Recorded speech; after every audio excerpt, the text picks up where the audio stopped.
I thought we were out, so really wasn't paying attention. And then I got the email with the intent to award. To their own surprise, the owners of Beachfront Grill in Flagler Beach are likely moving into the former home of the Green Lion at the Palm Harbor Golf Club. Co-owners Jamie Bordeaux and Dudley Shaw intend to call their new restaurant Loopers. Looper is another name for a caddy. So what they used to call Loopers is because the caddy back in the day would walk 18 holes with one group, have lunch at the caddy shack, and go out and do another loop. So they called them Loopers. Bordeaux tells WNZF they plan to hire just over 30 people and put $100,000 into the facility. He also complimented the Green Lion. The Green Lion, they did a great job, I think. The Golden Lion's a great restaurant. It's an icon. Oh, yes. You can't, you talk about a Flagler County icon, and the Marlows are great people. Bordeaux adds nothing will change at the Beachfront Grill in Flagler Beach as a result of their latest business venture. Hear the full interview with Bordeaux on this weekend's episode of The Business Report, Saturday morning at 10, here on WNZF.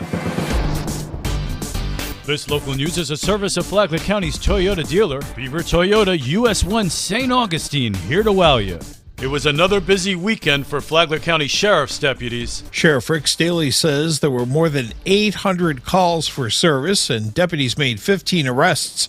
Some of the most notable cases were the arrests of 2 fugitives in different cases, one from South Florida and one from South Carolina, who are wanted in their respective jurisdictions. Both of these arrests started out as just a routine traffic stop. Deputies seized fentanyl, methamphetamine, and marijuana packaged to be sold. Deputies responded to a crash in Palm Coast that Staley says may have resulted from a medical emergency. The vehicle struck a tree line and started on fire. Deputies pulled the driver, who was unconscious, from the vehicle and began CPR, which was later taken over by the fire departments. Sadly, this individual died. The Florida Highway Patrol is investigating. For Flagler's Morning News, I'm Rich Petchke.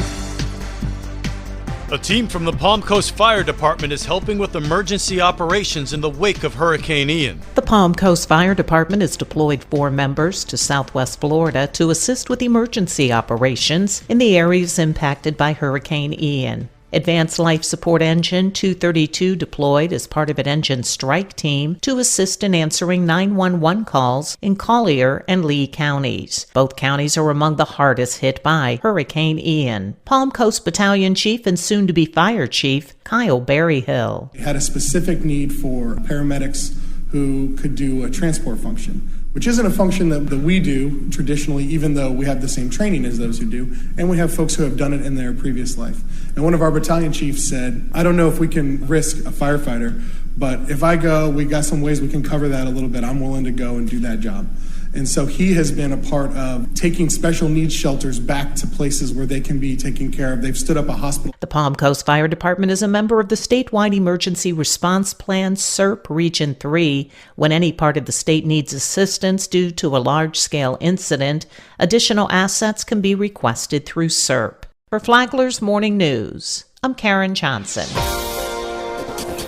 Hurricane Ian has renewed questions about whether Florida's homeowners insurance market will collapse. Republican State Rep Paul Renner says the assignment of benefits process has turned into a sham. And turning a policy that's supposed to be about catastrophic risk, unexpected calamity like a hurricane, into a free roof policy. And so this has happened, tens and hundreds of thousands of times over throughout Florida.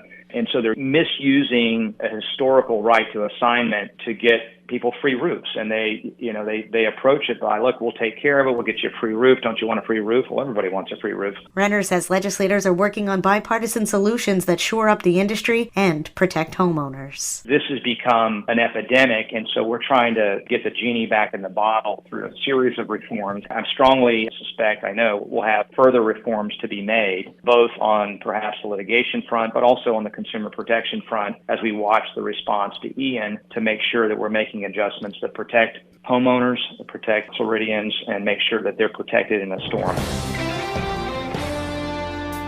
What are constitutional amendments? Katie Lenhart is the Flagler County Supervisor of Elections. She said on a recent episode of Common Grounds that amendments are changes to the state constitution. So if you wanted to change the law in a way that doesn't require legislation, that's where you would want to go to the Constitution. Lenhart said that proposing a new amendment and getting the necessary signatures is one way to change the law without going through the state legislature. Listen to Common Grounds on Sunday morning at 10 here on WNZF, anytime on the Flagler radio app. Tomorrow, the Constitutional Revision Commission. From the WNZF newsroom, I'm Deb Albertson. And now you're up to date on Flagler's morning news. I'm Amy Cherry.